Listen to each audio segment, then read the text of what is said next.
Hello everyone, મારી ચેનલમાં આપ સૌનું સ્વાગત છે। આજે આપણે બનાવીશું બાળકોના પ્રિય એવા ચીઝ કોર્ન। એના માટે મેં એક નોનસ્ટિકનું પેન લીધું છે અને એમાં આપણે આશરે 2 ચમચી જેટલું બટર એડ કરીશું। આ ચીઝ કોર્ન ખૂબ જ હેલ્ધી બને છે અને બાળકોને ખાવા માટે બહુ સારું છે। હવે બટર પીગળી ગયું છે અને એમાં આપણે ઝીણી ઝીણી ચોપ કરેલી ડુંગળી ઉમેરીશું। ડુંગળીને આપણે 2 મિનિટ જેટલું શેકી લઈશું। એને આપણે એકદમ બ્રાઉન નથી કરવાની, બસ એમાંથી કચાશ નીકળી જાય એટલી જ એને શેકવાની છે। હવે એમાં આપણે 1 બાઉલ કેપ્સિકમ એડ કરીશું। એ પણ મેં ઝીણા ઝીણા ચોપ કરી લીધા છે। કેપ્સિકમ અને ડુંગળી વ્યવસ્થિત રીતે મિક્સ કરીને એને પણ 1 મિનિટ જેવું શેકાવા દઈશું આપણે। જો બાળકોને પિઝા ખાવાની ઈચ્છા થાય તો તમે પિઝાની જગ્યાએ એમને આ ચીઝ કોર્ન બનાવીને ખવડાવી શકો છો, જે ખાવા માટે ખૂબ જ હેલ્ધી છે। હવે કેપ્સિકમ અને ડુંગળીને બરાબર શેકાયા પછી એમાં ઝીણું ઝીણું ચોપ કરેલું ગાજર એડ કરીશું। હવે તમે જોઈ શકો છો કે ત્રણેય વેજીટેબલ બરાબર પકાઈ ગયા છે। હવે આમાં હું પાર્સલી, ઇટાલિયન સિઝલિંગ, ઓરેગોનો,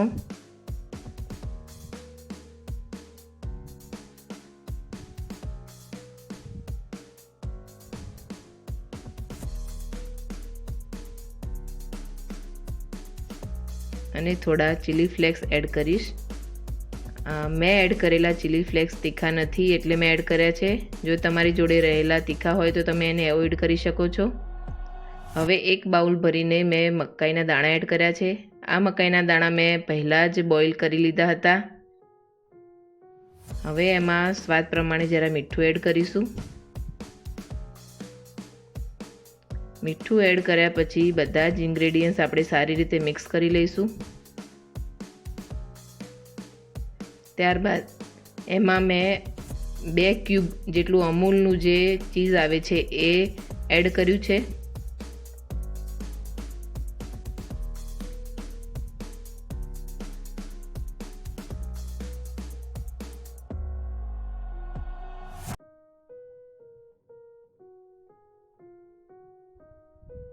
હવે આ ચીઝને સારી રીતે બધા વેજીટેબલ જોડે મિક્સ કરી લઈશું।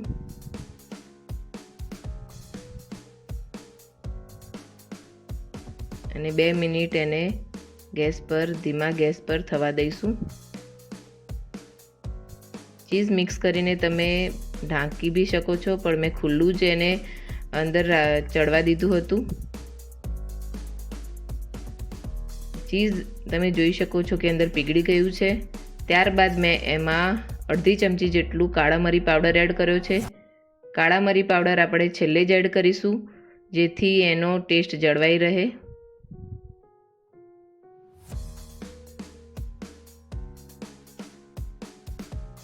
તમે જોઈ શકો છો કે આ ચીઝ વ્યવસ્થિત રીતે બધા જ વેજીટેબલ જોડે મિક્સ થઈ ગયું છે।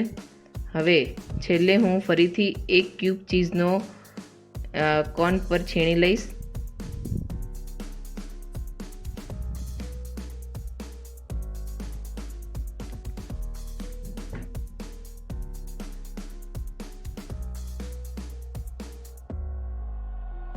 ત્યારબાદ મારા ઘરે થોડું મોઝરેલા ચીઝ પડ્યું હતું તો હું એ પણ એડ કરું છું। જો તમારા ઘરે ન હોય તો તમે એને સ્કીપ કરી શકો છો।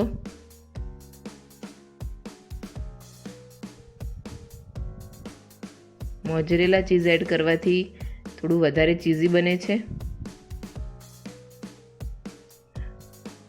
હવે એને ચીઝ પીગળે ત્યાં સુધી મેં 2 મિનિટ થવા દીધું હતું અને તમે જોઈ શકો છો કે એકદમ સરસ રીતે તૈયાર થઈ ગયા છે આપણા ચીઝ કોર્ન